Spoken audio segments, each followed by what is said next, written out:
अरहत वीतराग परमात्मा आत्मज्ञानी सद्गुरुदेव आगम वाणी को भाव वंदना।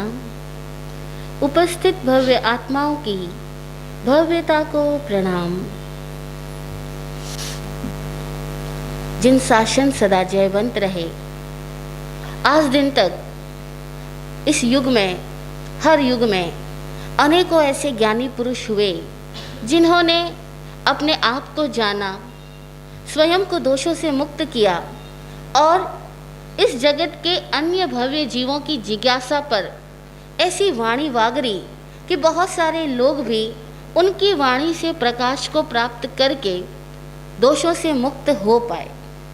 इसीलिए हम सब लोग तीर्थंकरों के प्रति सदैव कृतज्ञ हैं, ज्ञानियों के प्रति सदैव कृतज्ञ हैं, क्योंकि उन्हीं की ज्ञानमयी देशना है कि जो हमें जन्म मरण से मुक्ति का, दुखों से मुक्ति का ज्ञान कराती है।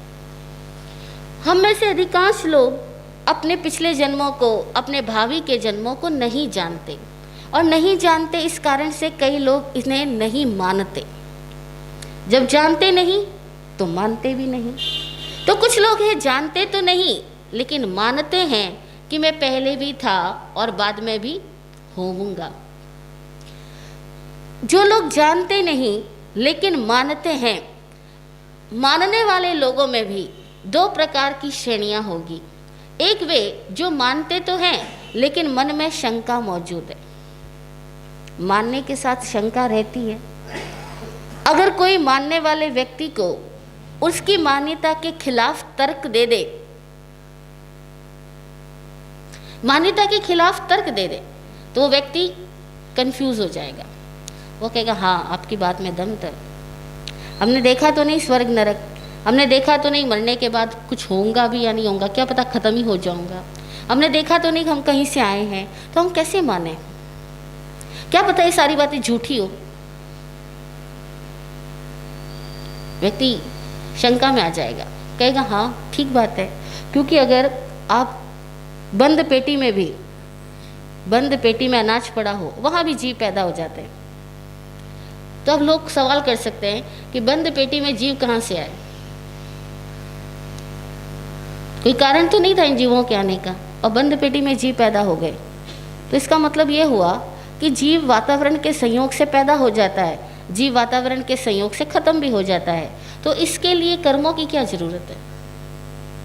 जब वातावरण के संयोगों से जीव जन्म लेता है, वातावरण के संयोगों से जीव मर भी जाता है, तो इसके लिए कोई कर्म होंगे, इसकी क्या आवश्यकता? कोई अतीत के जन्म रहे होंगे, क्यों मानना? दूसरी बात, जब जीव मर जाता है तो शरीर को काट छांट के देख लो, कहाँ से जीव निकला कुछ पता तो लगता नहीं। शरीर का वजन भी कोई कम ज़्यादा होता नहीं, तो क्या पता इसमें जीव है, आत्मा है, वो मरने के बाद कहीं जाती है। ये सारी बातें हो सकता है कि एक भ्रम हो। एक आदमी को केवल नैतिक जिंदगी जीने के लिए, उसको प्रेरणा देने के लिए एक डर बिठाया गया हो कि भाई इस जन्म में अच्छे नहीं करोगे तो कल तुम्हें बुरे कर्म भोगने पड़ेंगे, तो कल बुरे कर्म भोगने पड़ेंगे, ये डरा दिया गया हो ताकि आदमी कम से कम इस जन्म में बुरे कर्मों से बच जाए, दूसरों को कष्ट ना पहुंचाए। ये भी तो हो सकता है कि केवल उसको बुरे कर्मों से रोकने के लिए तरह तरह के जैसे डर बिठाए जाते हैं, वैसे एक डर बिठा दिया गया हो कि मरने के बाद नरक में जाओगे, मरने के बाद इन कष्टों को भोगना पड़ेगा। जैसे माताएं छोटे बच्चों को डराती है कि झूठ बोलेगा तो तेरा मुंह काला हो जाएगा, मेरा कहना नहीं मानेगा तो काला बाबा आएगा और उठा करके तेरे को ले जाएगा, अंधेरे में मत जाना, बिना पूछे कुछ काम मत करना वरना वहीं पर भूत तेरे को पकड़ के ले जाएगा। अब हो सकता है जैसे ये डर बिठाए गए हो, वैसे ही वो सारे डर भी बिठा दिए गए हो कि मरने के बाद ऐसी नरक गति मिलेगी, मरने के बाद ऐसी स्वर्ग गति मिलेगी, और इस वजह से आदमी अच्छे कर्म करने के लिए प्रेरित होता हो। ये भी तो हो सकता है। अब मानने वाले आदमी में शंका का रहना स्वाभाविक है, जो जानता है उसमें तो कोई शंका होती नहीं, क्योंकि ज्ञान का मतलब ही है शंका रहित होना, और मानने का मतलब ही है कि ज्ञान नहीं है। जो मान रहा है इसका मतलब यह है कि वो जानता नहीं। भाई हमने सूर्योदय देखा तो हमें मानने की जरूरत नहीं कि सूरज उगा, मानने की आवश्यकता ही नहीं, क्योंकि हम जान रहे हैं। और अगर हमने सूर्योदय नहीं देखा और फिर कोई हमें कहे बंद कमरे में सोए हुए हो, घड़ी वहाँ पर नहीं है, नींद में हो, और कोई उठा करके कहे कि जल्दी जागो सूरज उग गया है, तो हम क्या करेंगे? वहाँ तो सूरज पहुँचा नहीं है, तो हम क्या करेंगे? उनकी बात को मान ही तो लेंगे, क्योंकि हम तो बंद कमरे में हैं, हमने तो सूरज उगते हुए नहीं देखा। तो ऐसे में हमको मानना ही पड़ेगा।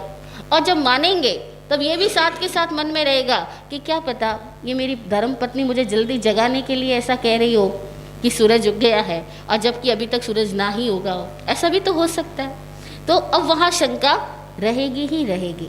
तो आत्मज्ञानी श्री विराट गुरु जी एक बात सिखाया करते थे कि जो जानता है उसे मानने की जरूरत नहीं, और जो मानता है वह जानता नहीं।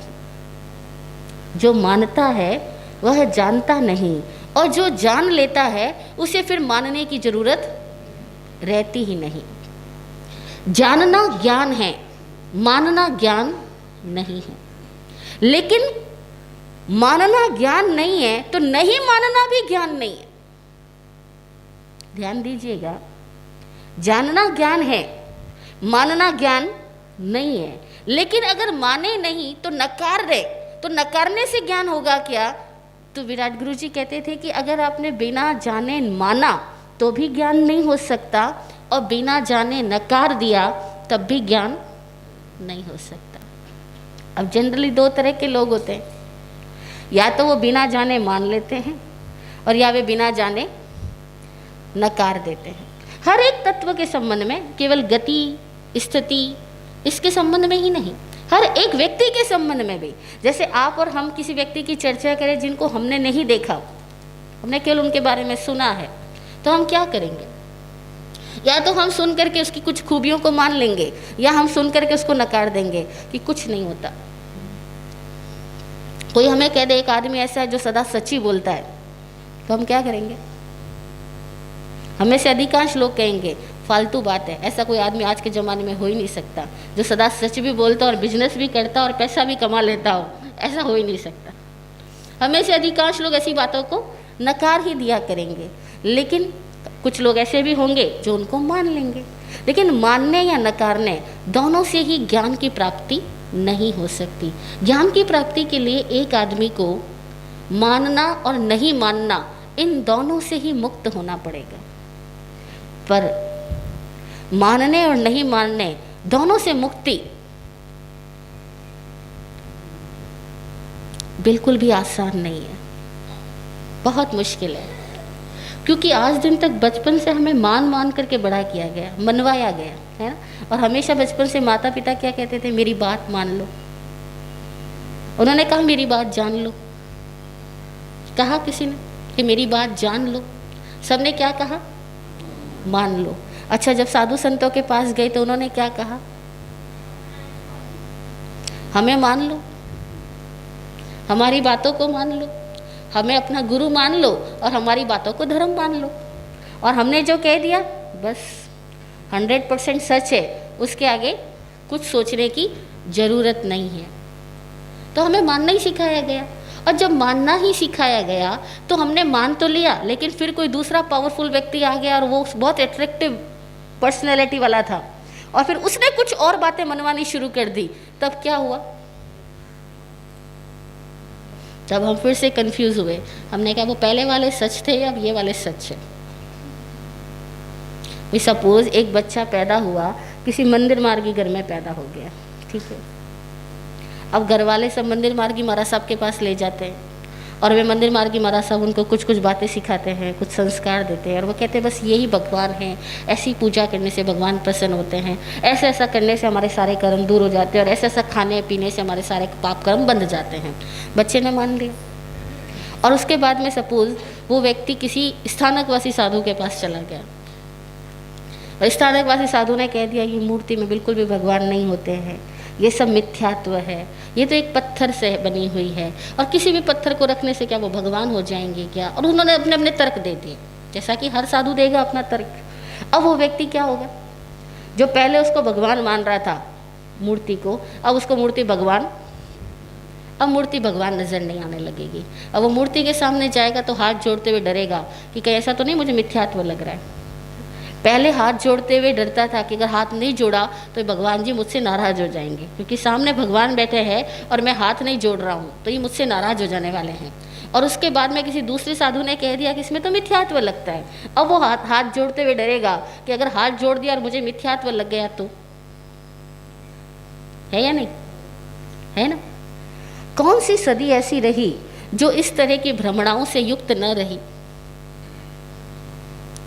हर सदी में अनेकों बातें, अनेकों मत मान्यताएं मौजूद रही और हर बार लोग इन साधुओं की बातों से, अलग अलग पंडितों पुरोहितों की बातों से, अलग अलग धार्मिक संप्रदायों के रीति रिवाजों से हमेशा भ्रमित ही रहे, बरगलाए जाते रहे। उन्हें समझ ही नहीं आया कि क्या सच है और क्या गलत है। तब क्या सिस्टम डेवलप किया गया? ये सिस्टम डेवलप किया गया कि तुम जिस घर में पैदा हुए तुम बस उसी को देखो, उसी के संस्कारों को मानो, बाकी की बातों को सुनकर के पहले ही जान लो कि वो सब बातें तो गलत ही होगी, क्योंकि वो तुम्हारे घर में पहले से नहीं चल रही है। सिस्टम डेवलप कर दिया गया कि तुम्हारे पिता जिस गुरु को मानते आ रहे हैं, जिस परंपरा को मानते आ रहे हैं, जब तुम्हारे पिता मान रहे हैं, तुम्हारे दादा मानते रहे, तुम्हारे परदादा मानते रहे, तो अब तुम सवाल क्यों उठाते हो? तुम भी चुपचाप उसी को मान लो, बस वही तुम्हारे गुरु, वही तुम्हारा धर्म, वही रिवाज तुम्हारा सत्य है। इसके सिवाय अगर दिमाग चलाते हो तो दिमाग चलाने मात्र से ही काफिर हो जाओगे, दुवियड्ढा हो जाओगे, विचिकित्सक हो जाओगे, सवाल उठाने मात्र से ही शंका में चले जाओगे, और जहाँ शंका करोगे वहाँ संकित खत्म हो जाएगा। इसीलिए तुम शंका करो ही मत। जो तुम्हारे बाप दादा तुम्हें सिखा रहे हैं, सिखा के जा चुके हैं, बस वो तुम्हारे घर के परिवार के रिवाज और संस्कार ही सर्वथा सत्य है। मानने की कोशिश, जानने की कोशिश मत करो, चुपचाप मान लो। सिस्टम डेवलप किया गया। अब क्या हुआ कि एक ज़माना था जब ये सिस्टम अच्छे से चला, इसलिए चल पाया क्योंकि इस व्यवस्थाओं में हर कोई रहता था। ब्राह्मणवाद को सुपीरियर मानता था, क्षत्रिय धर्म को सुपीरियर मानता था, वैश्य वो अपने धर्म की मान्यताओं को सर्वश्रेष्ठ मानता था, और शूद्र उसके अपने कुछ रीति रिवाज थे, वो उन्हीं को सर्वश्रेष्ठ मानता था। ब्राह्मणों को ये सिखा दिया गया कि धरती पर ब्राह्मण से बढ़कर के कोई जाति नहीं है, इसलिए सोचो ही मत कि कोई और अच्छा हो सकता है। क्षत्रियों को भी ठीक यही चीज़ सिखा दी गई। तो क्षत्रियों को लगता था कि हम सर्वश्रेष्ठ है, और ब्राह्मणों को लगता था हम सर्वश्रेष्ठ है। वैश्यों को लगता था कि हमारे बिना तो कुछ काम चलना ही नहीं है, आखिर ब्राह्मण भी हो तो पैसा कहाँ से ले जाएगा, और राजा को भी युद्ध करना है, राजा को भी सेना तैयार करनी, तो पैसा किससे चाहिएगा? वैश्य से ही मिलने वाला है। इसलिए वैश्य कहता था पर्दे पे आऊँ या ना आऊँ, पर्दे के पीछे रह करके सबका पेट पालने वाला तो मैं ही होता हूँ, इसलिए सर्वश्रेष्ठ तो मैं ही हूँ। इसी तरह से चारों वर्गों ने अपने आप को श्रेष्ठ मान लिया, हर धर्म वालों ने अपने आप को श्रेष्ठ मान लिया, और बचपन से सबको एक संस्कार दे दिया गया कि तुम जिस कुल में पैदा हुए हो और तुम्हें जो धर्म और मान्यता मिली है वह 100% श्रेष्ठ है, सत्य है, और उसमें दिमाग लगाया नहीं, यानी तुम भ्रष्ट हुए। इसीलिए धर्म से भ्रष्ट, ऐसे लोगों को धर्म से भ्रष्ट कह दिया गया, और कई बार तो उनको जाति बिरादरी से बाहर ही कर दिया जाता था। पहले ज़माने में गांव के अंदर अगर कोई व्यक्ति ने पंचायती की, अपने धर्म के संबंध में क्वेश्चन उठाया, अपने महाराज के ऊपर प्रश्न जगाया कि ये महाराज हमें ऐसा उपदेश देते हैं, खुद ऐसा करते हैं, ऐसा क्यों, तो बस तुरंत उसको जाति बिरादरी से बाहर कर देते थे। और जाति बिरादरी से बाहर हो जाने के डर के कारण से कि भाई अपमानित होना पड़ेगा, रिश्ते नहीं बनेंगे, परिवार वाले छोड़ देंगे, तो लोग क्या करते, दिमाग नहीं चलाते, तो मान्यताओं में आदमी जी लेता था। लेकिन आज युग बदल गया। पहली बात कि पहले तो थोड़ी बातों में आदमी ज़िंदगी गुजार लेता था, आज थोड़ी बातें नहीं रही। पहले आदमी 70 साल तक जिन कुछ विश्वासों के आधार पे पूरी ज़िंदगी गुजार लेता था, आज वे विश्वास तो हर दिन में 50 बार बदल जाते हैं। दिन में 50 बार तो हमारे विश्वास बदल जाते हैं, दिन में 50 बार हम नई बातें सुन लेते हैं, और दिन में हम 50 ऐसे लोगों से मिल लेते हैं जो कि बिल्कुल एक डिफरेंट कल्चर वाले हैं, बिल्कुल डिफरेंट सोच वाले हैं, डिफरेंट बिलीफ सिस्टम वाले हैं। जब हम इतने डिफरेंट लोगों से मिल लेते हैं तब अब कन्फ्यूजन पैदा होने और आसान हो गए, बहुत आसान हो गए। पहले भी कन्फ्यूजन्स पैदा होते थे, लेकिन पहले गांव में कभी कभार कुछ अलग अलग तरीके के महाराज आया करते थे तो कन्फ्यूजन्स होते थे, अलग अलग तरीके के वाद विवाद हुआ करते थे तो कन्फ्यूजन्स क्रिएट होते थे। लेकिन अब आज तो ऐसा है कि हर जगह पर इतनी सारी बातें हो गई, तब इंसान ने पता क्या करना शुरू किया।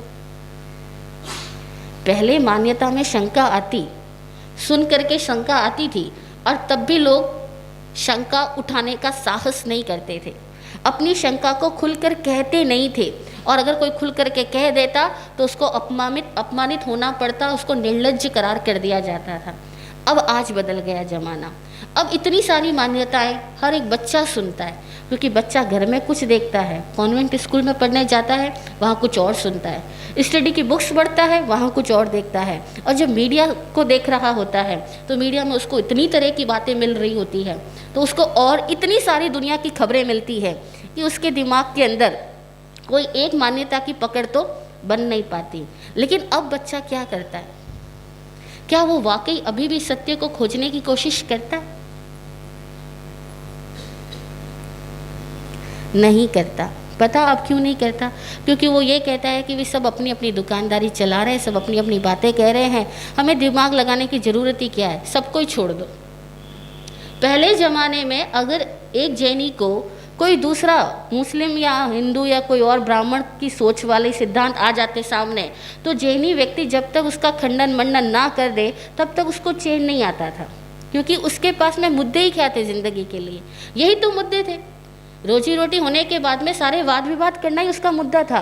लेकिन आज क्या हो गया? वो कहता है जब इतने सारे बातें हैं तो इनमें से किसी भी बात से हमें कोई प्रयोजन ही नहीं। इसीलिए एक जैनी को जैन धर्म से प्रयोजन नहीं, एक मुस्लिम को मुस्लिम धर्म से ज़्यादा प्रयोजन नहीं, एक ईसाई को ईसाई धर्म से भी ज़्यादा प्रयोजन नहीं रहा, एक हिंदू को हिंदू धर्म से भी ज़्यादा प्रयोजन नहीं रहा। वो सारी बातें ऐसे उड़ते हैं जैसे समय पर फंक्शंस आते हैं तो गहने पहन लिए जाते हैं, बढ़िया कपड़े पहन लिए जाते हैं, और जब फंक्शंस चले जाते हैं तो लोग वापस गहनों को उतार करके बैंक की लॉकर में रख करके आ जाते हैं। ऐसे ही जब उनके घरों में फंक्शंस आते हैं, धर्मों के फंक्शंस आते हैं, तो वो धर्मों के रिवाजों को ओढ़ लेते हैं, और जैसे ही फंक्शंस चले जाते हैं धर्मों के रिवाज वापस उतार करके लॉकर में डाल दिए जाते हैं कि वापस जब नेक्स्ट पर्यूषण आएंगे तब हम ये सारे कपड़े वापस, जब नेक्स्ट पर्यूषण आएंगे तो मम्मी पापा कहेंगे, दादा दादी कहेंगे, महाराज साहब लोग कहेंगे, तो वापस हम सारे बैंक अकाउंट में से सब चीज़ें निकालेंगे, वापस फिर से ऐसे धुलाए हुए सफ़ेद कपड़े पहन लेंगे, सफ़ेद मुँह पत्ती बांध लेंगे, कोई मुखपोश बांध लेंगे, कोई मंदिर चले जाया करेंगे, कोई कलश वलश हाथ में ले लिया करेंगे, हम सारे रिवाज ओढ़ लेंगे और फिर वापस रिवाज छोड़ देंगे। अब किसी को न मानने से मतलब है न जानने से मतलब है। बात इतना ही है कि जहाँ सुविधा मिले, जहाँ सामाजिकता बढ़े, जहाँ उत्सव हो रहे हो, जहाँ करने से लोग कहते पुण्य होता हो, तो चलो कर रहा हो, इससे ज़्यादा क्या, इससे ज़्यादा क्या? तो एक्चुअल में किसी को कोई धर्म और सत्य की खोज से कोई लेना देना है भी क्या? किसी को कहाँ परवाह पड़ी कि मैं कहाँ से आया, कहाँ जाऊँगा? वो कहता है यार आज के दिन में खाना मिल रहा है, पीने को मिल रहा है, छत मिल रही है, पत्नी बच्चे मेरे बगल में बैठे हैं, बस इनफ, इससे ज़्यादा मुझे क्या चाहिए? क्या चाहिए? तो सवाल ही नहीं पैदा होने वाला है कि क्या था, क्या है, क्या होगा। हमें इन सब से कोई प्रयोजन नहीं कि क्या था, क्या है और क्या होगा। हम क्या थे, हम क्या हैं, हम क्या होंगे, इससे किसको प्रयोजन है कोई प्रयोजन? आपके बच्चों को तो बिल्कुल भी नहीं। आपको भी शायद थोड़ा बहुत इसलिए पैदा होता होगा क्योंकि यहाँ आकर के बैठते हो और कुछ 2-4 शब्द सुनते हो। अब 1 घंटा प्रवचन सुनते हो, उसमें से 5-10 मिनट तो कहीं ना कहीं सुन ही लेते हो, तो 5-10 मिनट के लिए कोई चिंतन पैदा होता होगा, उसके बाद में किसी चिंतन का कोई प्रयोजन नहीं बचता। इसीलिए हम देखते हैं कि हर बार चतुर्मास होते हैं, हर बार साधु संत आते हैं, हर बार लोग वही बातें सुनते हैं और हर बार लोग वैसी ज़िंदगी जैसे जी रहे होते हैं वैसे ही जीते हैं। और फिर सवाल आता है कि महाराज साहब आए तो क्या और गए तो क्या? हमारे अंदर कोई बदलाव आता हो ऐसा तो कुछ है नहीं। और बदलाव लाएंगे क्यों? क्योंकि हम अपनी कंफर्ट जोन में प्रॉपर तरीके से जी रहे हैं। हमारे कंफर्ट्स में जब तक कोई प्रॉब्लम नहीं है तब तक हमें ज़रूरत क्या कि हम जाने भी। और रही बात मानने की, तो बड़ा आसान है। दीक्षा हुई थी, हमारी 2 साल 3 साल के बाद की घटना है। हम एक बार पाली गए और पहली बार पाली शहर में गए थे राजस्थान में। तो वहाँ एक बहुत शास्त्रों का जानकार श्रावक हमारे पास आकर बैठा दिन में, बहुत कर्मकांडी श्रावक था। और हमारे पास कुछ और बहनें बोल थोकड़ा सीखने के लिए बैठी हुई थी, हम उनको शास्त्र ज्ञान सिखा रहे थे, दे रहे थे। तो वो श्रावक कहता है, महाराज क्या कर रहे हो? मैंने कहा क्यों भाई साहब, क्या हुआ? आप देख ही रहे हो कि लोग पाठ ले रहे हैं और इनको ये सूत्र पाठ सिखा रहे हैं। बोले ऐसा कुछ नहीं चलेगा, इससे कुछ नहीं चलेगा, आप एक काम करो। अच्छा बोलिए क्या काम करें हम? आप इन सबको समकित की पाठ पढ़ा दो, इन सबको समकित का पचकान करा दो। मैंने कहा वो कैसे? बस अरिहंत महादेवों का पाठ लो और सबको पकड़ाओ और सबको बोलो बस इसी तरह से समकित आता है सबको। मैंने कहा अच्छा, यानी अरिहंत महादेवों का पाठ अगर एक आदमी को रटा दो तो उसको समकित आ जाएगा? वो बोले और क्या, ऐसे ही तो समकित दिया जाता है, ऐसी तो गुरु दीक्षा दी जाती है, ऐसी तो सारी धर्म और संप्रदाय चलती है। इसीलिए आप बस एक ही काम करो, जो आता है उसको मिथ्यात्व का पचकान करवाओ, मंदिर जाने का पचकान करवाओ और ये अरहंत महादेवों का पाठ रटवाओ और इस पाठ को बुलवा करके सबको समकित की प्रतिज्ञा दिला दो। मैंने कहा अगर ऐसे समकित आता हो तो फिर पाली में बैठ करके समकित क्यों दूंगी? फिर तो दिल्ली में लाल किले पे जाकर के पूरा अनाउंस करूंगी ना, पूरे भारतवासियों को एक साथ ही समकित का पचकान दे दूंगी कि भैया ये मिथ्यात्व छोड़ दो और ये पाठ रट लो। और पाठ रटने से समकित आ जाता तो बड़ा ही आसान है। पाठ तो मैं पूरी दुनिया को रटवाऊँ, फिर केवल पाली वालों को ही क्यों रटवाऊँ? वो आदमी एक पल के लिए तो झेपा, क्योंकि उसको जरा भी उम्मीद नहीं थी कि कोई कम दीक्षा उम्र का साधु साध्वी को इस तरीके से उससे बात करेगा, क्योंकि वो अपने आप में बहुत शास्त्रों का जानकार श्रावक था। तो झेपा, फिर बोला महाराज आप क्या कह रहे हो? मैंने कहा भाई साहब आप ये सोचते हो कि पाठ रटने से समकित हो जाता है? आदमी जिंदगी भर मान्यताओं में जीता है, उसको समकित हो कैसे सकता है? समकित तो तब होता है जब वो जानने की यात्रा पे निकलता है। लेकिन हम में से जानने की यात्रा पे कोई निकलेगा ही क्यों? सवाल तो ये पैदा होती है कोई निकलेगा ही क्यों? क्योंकि हर आदमी तो इजीली सीख जाते, वो कहते बस मान लो ना। इसीलिए लोग आते भी तो क्या कहते हैं, महाराज साहब ये बताओ करना क्या है धर्म के मामले में? आप कह दो उपवास करने से कल्याण हो जाएगा, तो ठीक है क्या फर्क पड़ता है, इतना खाता हूँ एक दिन उपवास ही कर लूंगा, कल्याण होना चाहिए। और आप ये कह दो कि यहाँ पे लाख रुपए लिखवाने से, दान करने से कल्याण हो जाएगा, तो चलो लाख रुपए लिखवा लेता हूँ, मेरे को क्या फर्क पड़ता है, और कई लाख रुपए खर्च करने की बजाय यहाँ खर्च कर लूंगा, बस मेरा कल्याण तो हो जाएगा ना। लेकिन किसी आदमी को कैसे कहें कि कल्याण इन बातों से नहीं होता? लेकिन ये बात आज के युग की बात नहीं, हर युग की बात है। हम पढ़ रहे थे बौद्ध ग्रंथों के अंदर में, एक चाइना के अंदर एक राजा था, जब गौतम बुद्ध अभी अभी धरती से गए थे, अलविदा हुए थे, उसके समय की बात है। चाइना में उनका धर्म फैल चुका था। एक राजा था जिसने अपने पूरे नगर को बौद्ध धर्म की प्रेरणाओं से के अनुरूप बनाया। उसने अपने नगर में बौद्ध धर्म को मानने वाले लोगों के लिए बड़े बड़े मठ बनवाए, धर्मशालाएं खोली, चिकित्सा विभाग खोले, मतलब पूरी व्यवस्था। अब राजा के पास तो राज्य कोष में धन की कोई कमी नहीं होती, तो उसने पूरी व्यवस्था ऐसी की कि जैसे कि वो एक बौद्ध धर्म को एकदम समर्पित राजा हो, एकदम श्रेष्ठ श्रावक, बौद्ध धर्म को मानने वाला। उस राजा ने इतना कुछ किया, फिर भारत के लोगों के पास में कहलवाया कि मुझे कोई बौद्ध गुरु भेजो, क्योंकि यहाँ पर कोई ऐसा बौद्ध गुरु नहीं जिसको देख करके जनता को निरंतर बौद्ध धर्म का ज्ञान हो सके। यहाँ पे खबर आई, यहाँ जिसको भेजा गया वो हकीकत में गुरु था, नाम था उसका बोधि धर्म। और वो जमाना था जब यात्रा करना आसान नहीं था, तो कितनी मुश्किल लंबी यात्राएं करके वो बोधि धर्म पहली बार चीन की धरती पर पहुंचा। तो राजा ने पूरे लवाजमे के साथ, लाव लश्कर के साथ, बड़े उत्सव महोत्सव के साथ उस साधु को वो लेने के लिए गए, बांधने के लिए गए, उसका अभिनंदन करने के लिए गए। अब पता लगे कि अपने हमारे यहाँ पर बहुत बड़े कोई आचार्य आ रहे हो, कोई बहुत बड़ा गुरु आ रहा हो, तो सब लोगों में कितना उत्साह होगा। तो राजा ने पूरी नगरी को सजाया हुआ था, पूरे जोशो खरोश के साथ राजा पहुंचा। राजा ने सोचा कि जब बौद्ध गुरु आ रहे हैं तो वो बड़ी उम्र के होंगे, बड़ी सी कोई दाढ़ी होगी, कोई कपड़े ऐसे पहने हुए होंगे, उनका अपना एक तरीके का बाहरी पर्सनैलिटी होगी। लेकिन जब राजा ने उनको देखा तो बड़ा हैरान हुआ कि 25 साल का युवक, अब कहाँ 25 साल का युवक, और गुरु की कल्पना जब हम करते हैं और वो कोई बड़े पहुँचे हुए गुरु की कल्पना जब हम करते हैं तो हमारे दिमाग में किस तरीके की कल्पना पैदा होगी? हाँ, कोई ढील ढोल सा शरीर हो, कोई लंबी सी दाढ़ी हो, कोई वाइट चोगा हो या मैरून चोगा हो बड़ा सा। और देखिए एक बड़ा साधारण सा एक युवक पहुंचा वहाँ पे। हाँ, उनके साथ कुछ और भिक्षु भी गए हुए थे। तो राजा पहली बार तो देखते ही उसके मन की कल्पना को धक्का लगा, क्योंकि वो मान रहा था। जब मानता है वहाँ तो धक्का लगता है। उसके बाद में राजा फिर भी उनको लेकर के आया। राजा को बहुत उतावली थी अपने प्रश्न करने की, और वो लोग इतना थक करके यात्रा करके लौटे हैं, इतनी यात्रा, इतनी थकान, पूरा शरीर ही उनका थका हुआ पड़ा है।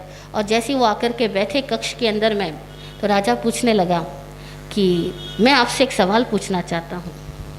बोधिधर्म ने कहा शांत हो जाओ। लेकिन उसको शांति कहाँ? जो आदमी बहुत कर रहा हो उसको शांति नहीं होती, बहुत उतावली रहती है, अधीरज रहता है। वो जानना चाहता था जल्दी से जल्दी कि मैंने इतने सालों में इतना धर्म किया है, इतना पुण्य किया है, तो मुझे इसका क्या फल मिलने वाला है। उसने ये भी सुन लिया था कि जो आ रहा है भिक्षु वो बहुत पहुँचा हुआ भिक्षु है, वो ज्ञान को उपलब्ध भिक्षु है। तो उसने पहले ही सवाल किया कि मैंने बौद्ध धर्म के प्रचार प्रसार के लिए अपने राज्य के चारों दिशाओं में बड़े बड़े मठ बनवाए हैं, बड़े बड़े आश्रम खुलवाए हैं, बड़े बड़े धर्मशालाएं खुलवाई है। आप बताओ मुझे इस सब से कितना धर्म मिला? इस सब से मुझे कितना धर्म मिला? जैसे कई लोग आके पूछते हैं महाराज साहब एक सामायिक करते हैं तो कितना धर्म लगता है, और 2 करते हैं तो कितना धर्म लगता है, एक उपवास करते उसके ऊपर पौर्सी कर लेते तो कितना धर्म लगता है। अब उनको जैसे सवाल सिखाए गए वैसे उस राजा ने भी सवाल कर लिए। तो बोधिधर्म बोले कुछ नहीं। क्या बोले? कुछ नहीं मिलता। राजा को तो बड़ा गुस्सा है कि कुछ नहीं मिलता। बोले इतना मैंने लाखों करोड़ों रुपए खर्च कर लिया और ये भिक्षु कह रहा है कि कुछ नहीं मिलता। फिर उसने कहा शायद आप स्वस्थ नहीं हो, आप सचेतन नहीं हो, आपको समझ नहीं आ रहा कि मैं सवाल क्या कर रहा हूँ। ने दोबारा सवाल किया कि मैंने बौद्ध धर्म के फैलाव के लिए ये सारे कार्य किए, अब बताओ मुझे कितना धर्म मिलता। बौद्ध धर्म बोला कुछ नहीं मिलता। अब तो राजा को बड़ा गुस्सा है, क्योंकि अहंकार को चोट लग रही है। इतना कुछ मान करके कर रहा है कि मुझे तो बहुत पुण्य हो गया, मेरे तो स्वर्ग में रिजर्वेशन पक्का ही है, और हो सकता है मर के सीधा गौतम बुद्ध के चरणों में ही पैदा हो जाऊंगा। जैसे हमारे यहाँ भी कई लोगों को सिखाया जाता है कि तुम इतना कर रहे हो तो मर के सीधा महाविद्य क्षेत्र में ही पैदा होंगे और भगवान के चरणों में ही पैदा हो जाने वाले हो। इसलिए बस तुम तो एक ही संकल्प करो कि बस मर के कहाँ जाना है, महाविद्य में जाना है और भगवान के चरणों में ही पैदा होना है। फिर राजा को भी सिखाया गया था। तो राजा ने फिर पूछा बोधि धर्म से, अच्छा ये बताओ आज आप आ रहे हो, मैंने आपके लिए इतनी बड़ी जोश जुलूस किया, इतनी तैयारियां की, इतने मन से सारे धर्म के लिए कार्य किया, मुझे कुछ मिला? वो फिर बोला कुछ नहीं। कहते राजा को इतना गुस्सा आया, उसने कहा इस भिक्षु को तो भेज दो वापस, इसको रखना ही नहीं हमारे यहाँ पर, ये हर क्रिया के लिए कह रहा है कि 0। उसने एक और क्वेश्चन पूछ लिया तो बोधि धर्म ने कहा नरक मिलने वाली है। राजा को कह दिया तुम्हें नरक लगेगी, तुम्हें नरक में जाना पड़ेगा। अब तो भयंकर गुस्सा आया राजा को। उसने बोधि धर्म को तुरंत अपने राजमहलों से, राजकक्ष से, अतिथि कक्ष से निकलवा दिया। बोला इसको भेजो यहाँ से। जाना कहाँ था, वो चीन के पर्वतों के बीच में कहीं जाकर के बैठ गए ध्यान लगा करके। उन्हें समझ में आ गया कि राजा तो सुन नहीं सकता, वो इतना अहंकार से लबरेज है कि इसके अंदर तो ज्ञान के 2 बूंद भी जा ही नहीं सकती। तो बैठे हैं बोधि धर्म वहीं पर चाइना में पहाड़ियों के अंदर बैठे हैं, और अब वो दीवार के सामने मुंह करके बैठ गए। बहुत लोग आते क्योंकि नाम सुना था कि बोधि धर्म आया है, और भारत से बोधि धर्म चीन आए हैं तो कितने लोग उनके दर्शनों के लिए जाते। लेकिन बोधि धर्म ने कभी दीवार से अपना मुंह ही बाहर नहीं किया, दीवार की तरफ मुंह करके बैठे रहे, इधर मुंह नहीं किया, लोगों को कभी चेहरा नहीं दिखाया। तो लोग बड़े परेशान होते, फिर भी जाते, फिर भी परेशान होते। बोधि धर्म से किसी ने पूछा बाद के दिनों में कि तुम इतने दिनों तक दीवार की तरफ मुंह करके क्यों बैठे रहे? वो कहते हैं इन लोगों को देखने की बजाय तो दीवार को देखना ज़्यादा अच्छा,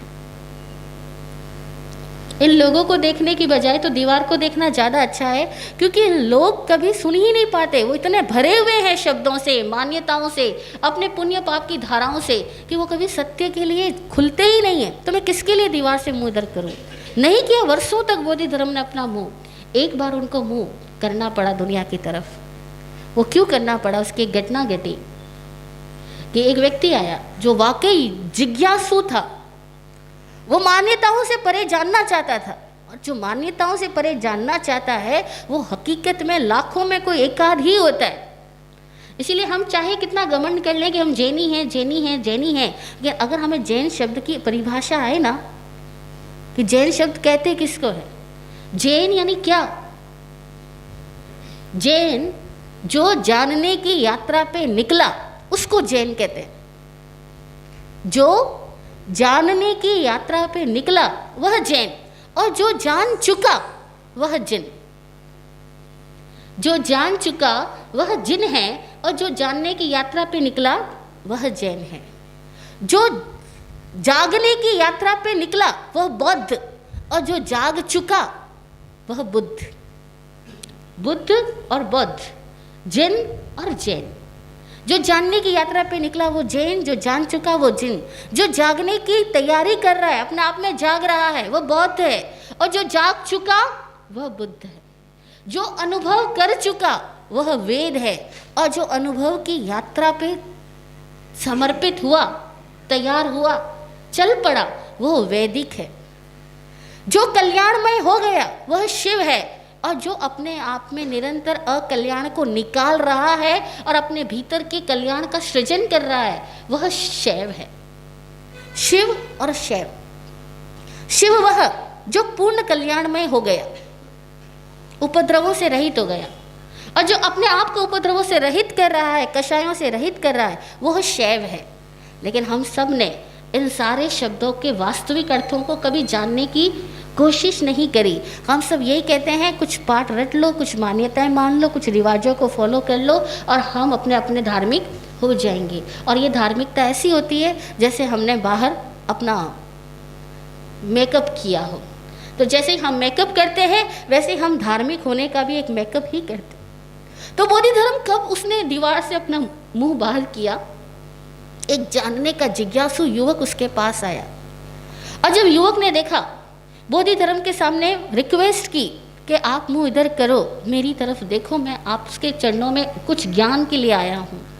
बोधि धर्म ने सुन के फिर अनसुना किया, क्योंकि वो जानता था कि लोग कहते हैं ज्ञान के लिए आए हैं, लोग कहते हैं दर्शनों के लिए आए हैं, लेकिन हकीकत में यहाँ भी लोग ज्ञान और दर्शन के लिए नहीं आते, लोग अपने किसी स्वार्थ को लेकर के ही आ रहे होते हैं। कुछ न कुछ मान्यता की पुष्टि मांगने के लिए आ रहे होते हैं, कुछ न कुछ अहंकार का मंडन करने के लिए आ रहे होते हैं। बोधि धर्म नहीं देख रहा, लेकिन उस युवक ने कहा, अब अगर आप मेरी तरफ नहीं देखते हो तो मैं तलवार साथ लाया हूँ, और अगले ही पल मेरी गर्दन इस तलवार के नीचे होगी।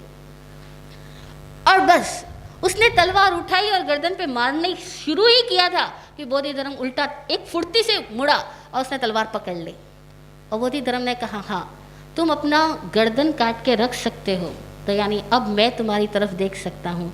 ऐसा व्यक्ति ही सत्य को उपलब्ध हो सकता है जो अपनी गर्दन काट के रख दे। हमारे यहाँ गर्दन झुकाई जाती है, झुकाई जाती है ना। किसी भी मंदिर में जाओ, किसी भी गुरुद्वारे में जाओ, हम गर्दन को झुकाते हैं। वो भाव यही होता है कि मैं अपने गर्दन को काट के रखता हूँ, क्योंकि गर्दन अहंकार का स्थान माना जाता है। अहंकार का स्थान इस गर्दन को माना जाता है, क्योंकि जब कभी आदमी में अहंकार हो जाता है तो उसकी गर्दन ऊंची करके चलता है ना। और जब अहंकार झुकता है तो गर्दन नीची होती है।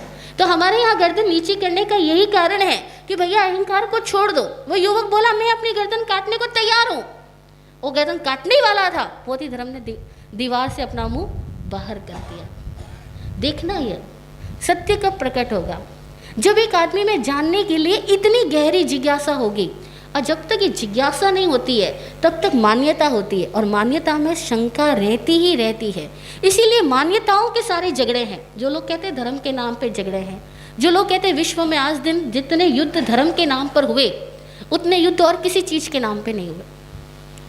जनरली सारे युद्धों के कारण 3 बताए जाते हैं, जर, जोरू और जमीन। लेकिन इतिहासकार कहते हैं कि जर, जोरू और जमीन के कारण से जितने युद्ध हुए उनसे कई गुना अधिक युद्ध धर्मों के नाम पर हुए। और हकीकत में वो धर्म के नाम पर नहीं हुए, वो किस नाम पर हुए? मान्यताओं के कारण से हुए, क्योंकि सबकी मान्यताएं अलग अलग है। तो गति विज्ञान को समझने के लिए और अपने आत्मगति में आने के लिए एक आदमी को मान्यताओं का चश्मा उतारने का साहस करना होगा। और अगर हम में से कोई अपनी पूर्व ग्रहित मान्यताओं को छोड़ने के लिए तैयार होता है और जानने के लिए तैयार होता है कि मैं जो मान रहा हूं मैं उसी को जानना तो शुरू करूं, मैं जो मान रहा हूं उसी में जानना तो शुरू करूं कि मैं मान क्या रहा हूं, अगर वो जानने की यात्रा पे निकलता है तो वो निश्चित तौर से जैन होगा और किसी समय जिन भी होगा। जो जिन होते हैं वही पूर्ण होते हैं, वही मुक्त पुरुष होते हैं। और ऐसा मुक्त पुरुष हम सबको होना ही है, इसीलिए हम लोग इस जीवन में हैं। इस जीवन में आने का ध्येय यही है कि हम जिन हो, हम बुद्ध हो, हम वेद हो, हम शिव हो, हम ब्रह्मा हो, हम मुक्त हो। और वह कौन कर सकता है? गुरु ही कर सकता है, गुरु ही मुक्त कर सकता है। इसीलिए कहा गुरु ब्रह्मा गुरु विष्णु गुरु देवो महेश्वर। गुरु ही है जो जिन है, जो बुद्ध है, जो महेश्वर है, जो ब्रह्मा है, जो विष्णु है, वह हमें मुक्त करता है। लेकिन गर्दन कटे तो। जय हो। पृथ्वी।